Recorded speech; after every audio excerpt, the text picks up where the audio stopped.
afternoon, good evening, good morning, sang sulok man tayo sa mundo.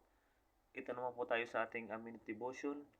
Our verse for today, James chapter 2 verse 17. Those also faith by itself, if it does not have works, it's dead. So it's clearly that if we have faith, not nothing work, it is clearly dead. So kailangan po mga kapatid na we should work out our faith with actions. So the Lord says that we should have fruits to our faith. He needs the fruits. So need to work out. So ang sabi ni Apostle Paul that work out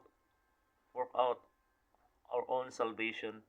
And sabi ni uh, sabi sa sabi ni Apostle Paul sa 2 Corinthians 5:17,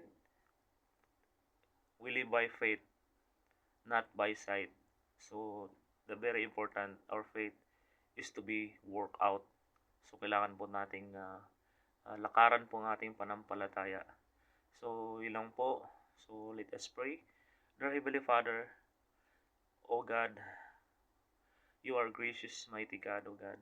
Lord, ikaw lamang Panginoon, O God, ang makakatulong sa amin, O God. Help us, Lord God, to work out our faith, Lord God. Lord, help us, Lord God, na ang aming panampalataya sa inyo ay palakasin niyo po, Panginoon, O God. Hayaan, O God, na ikaw po, Panginoon, O God,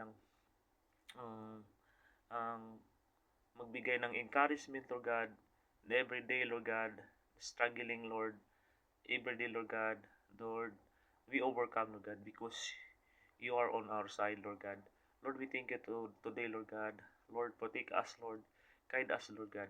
Especially, Lord God, our mind, Lord God. Renew our mind, Lord God. Lord, protect our heart also, Lord God, by deceiving in this world, Lord God. Lord, we thank you, Lord God. Lord, we thank you, we praise you, we love you, Lord God. In Jesus' mighty name we pray. Amen and amen.